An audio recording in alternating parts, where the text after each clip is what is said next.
Hey guys, welcome back to Cup and Bite. Please don't forget to like, comment, and subscribe.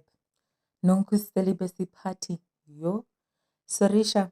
Sorisha decided to choose peace. Guys, literally, when I grow up, I literally just want to be like her, not be around negative people. If you don't want to be there, there is really no need for you to be there. As much as Nonku was disappointed, I guess she just had to accept that that decision had nothing to do with her. Someone else just chose peace for themselves. When Slee arrived, literally there was tension because her and Jojo ati chaisan nje. Mom Queen. I was wondering where she was throughout the season. I mean, we're on episode 4 and she had not made a single appearance, but no, she was waiting to make a grand entrance at her daughter's celibacy party. As usual, she's looking like a queen, she's all bubbly, she's all happy. With what I've seen throughout the previous seasons, Mom Queen is literally Noku's biggest cheerleader. The way she was so happy for her when she introduced her rough diamond, Mr. Dumisani. Mom Queen was like, yo, I knew that this was gonna happen. I was like, Hashem, she's very happy for her daughter. Before they actually had a sit down for dinner, they had a moment whereby they were releasing white doves into the air. I mean, was it just me? I mean, Sane was just wearing a black dress and everyone was looking all colorful.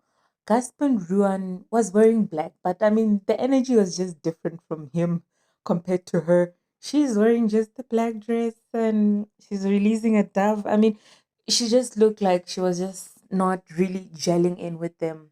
Hmm. And then Nonku obviously decided to bring it to the table when they were now officially seated. Sorisha left because of you, Sane. Yo, did she not get furious? She's like, "Pawuhlangana phi mina?" Yo, Shem. Because she just didn't understand. Even though Jojo did mention, yeah, Sarisha left because of what you said to Anne. She's like, yeah, Sarisha left because she's Annie's best friend. No, you don't understand it. It's simple. Like the things that you say about other people, a person won't be comfortable being around you because they know there's a chance that you're gonna backstab them with your piercing words. So, hey, I really hope we're gonna get to see a better Sane this season because no, as soon as that conversation was going on, Slee said that, yo, you know what, friend Nonku, I think it's also my cue to leave. I'm leaving. In a diary session, she said it bluntly, Ku, I have seen the devil through Sane. I was like, yo, I guess she picked. This is at least one thing that I would agree with Slee. Kuyo, Sane, her energy, man, no. Mbali and Nonku went over to Slee's place. I assume it was just a get to know each other gathering. Yo, I really loved the chat that they were having with one another. Nonku, she's head over heels. And like Maria said, Tinder swindler, referring to the Rife Diamond, aka Mr. Ndlanzi. Hey, Nonku, apparently they just met 2 months before, and she feels like she's ready for her kids and his kids to sort of meet. I just love how Mbali and her advisors, I loved what Mbali told her, go, is it not too early? Is it not too early? Because what if it does? Let's say, what if things don't go the way you had hoped they'd go? That means you have to go back to your children and explain to them. And then next time when you meet another man, you start afresh. So I just loved how they were so direct. They were so honest with her, including Slee. Literally, she told her, "Go, babe, we feel like it's too early for you to meet, but I guess Nonku, she says she's been praying, and I guess she feels like she's ready."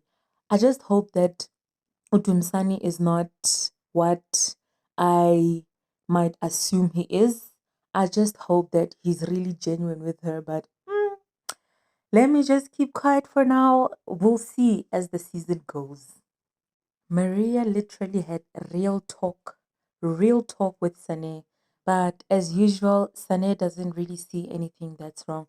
Maria literally basically told her that you bring bad energy, and that bad energy is not only affecting the other ladies, it's also affecting you, which is quite correct because honestly, she spoke about she would like to host. I mean, she brings bad energy and she invites people. How would she feel if none of them pitch, not even a single person? Because they just feel like, nah, we're not doing this with her. So I feel like she needs to realize that bad energy not only affects those around you, it also affects you.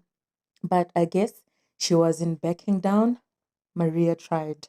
Jojo and her grand entrances, so she's meeting up with Slee, and Slee is looking smoking hot in that green dress of hers. I guess it's to iron out their issues. Basically, Jojo was just apologizing for the way she reacted. And she just explained how she also just doesn't like how Slee kept on pointing at her. Slee then said that, yeah, but then you were also pointing fingers at me. And at some point, I started laughing. Then Jojo was like, yeah, but that as well was also a problem. She's like, for me, laughing is a coping mechanism because once you see me laughing, just know that the next step is I'll be throwing hands. Did Jojo not reiterate, Kuyena? She's got money and she's got lawyers, so she would definitely sue her. So, just like in an experiment, you usually have an aim and a conclusion. Here, I don't think there was a conclusion. They just met up, but I don't really see how they agreed to anything. But Slee just said that, she wouldn't ask Jojo's husband to help her look for a man because she basically prefers African men. Hmm. So Annie had the girls over at Land Rover for her Drift Queens event. I mean, this is one of the events whereby they actually meet and not fight or disagree on anything. They literally had fun. And oh, and I really have to comment on Sarisha's clothes and Nonku as well. Their diary sessions are fire. But Sane, I was just wondering if maybe we're ever gonna see a diary session in different clothing, but Joshem, I really loved Sarisha's blue dress. Trust Jojo to stir up trouble. So she basically told Annie what Sane said about her being a PA that slept her way up. But one thing I'm liking about Annie consistently ever since season 3 started, she is not the Annie that is just ready to attack. She was literally just chilled about it. I just wonder how she's gonna be when she definitely confronts Sunny. I wonder how that's gonna go. But overall, they really had fun, honestly. Jojo's meet up with Nonku was just a basic gossip session. Well, they called it wine tasting, and honestly, Jojo, she just made the guy feel so uncomfortable, correcting him for each and every single word that he says. But I feel like Nonku sort of wanted to meet up to get an update of what happened at Annie's event because she couldn't make it in inverted commas. We all know that she didn't go because, yeah, Annie didn't pitch at her party. Jojo, trust Jojo to just spill the tea. But at this point, I also feel like she's a bit too much. Maybe she should just tone it down. So she basically told Nonku that Slee was making faces when they brought up the issue of Mr. RD Rough Diamond, aka Doomy. So obviously, it wouldn't sit well with Nonku, but Nonku now feels like they should have a meet up, the three of them, to iron out certain issues. I just felt like Jojo sometimes she was just a bit extra about the whole thing that Slee said. I didn't really pick any negativity in what Slee was saying about Dumi, but she had to make mention that she was making faces while she was saying that. Well, Nonku suggests that Jojo, and Slee meet up. I just wonder how that's gonna go. Because what I'm getting, Nonku doesn't trust Slee, Slee doesn't trust Nonku, Nonku doesn't, in a way, trust Jojo, Jojo doesn't trust, it's just you wish you wish. Bali, guys, I really like her so much. I mean, when she comes on screen, to me, she just literally screams peace. Well, this time she was at her house, and I guess it was also a way of introducing her fiance, Umnedi. He looks young. She did mention that he's young, but I just love the conversation they were having, which was quite open. How she feels like she's ready to now try for a child. And honestly, he really does look supportive. And I say big up to her. I really pray that God wipes her tears, hey? She's really a nice lady. The meet-up between Jojo, Nonku, and Slee, I could just tell there was no way it was gonna go well. Honestly, on this one, I know I haven't really been saying nice stuff about Slee, but I'm with her on this one. That was just people ganging up on her.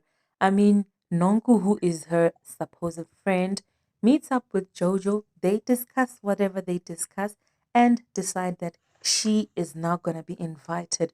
It felt like these people already spoke about, yeah, we're gonna go tell her this, we're gonna go tell her that. That was really unfair. And honestly, she had to be defensive. And I actually say big ups to her for actually standing up to them. Jojo was still bringing up the Calvin issue. He said, she said, it's just a back and forth. I thought they spoke about it and agreed to disagree, but I guess this is something that she's always gonna bring out. Honestly, she should just move on. Nonku.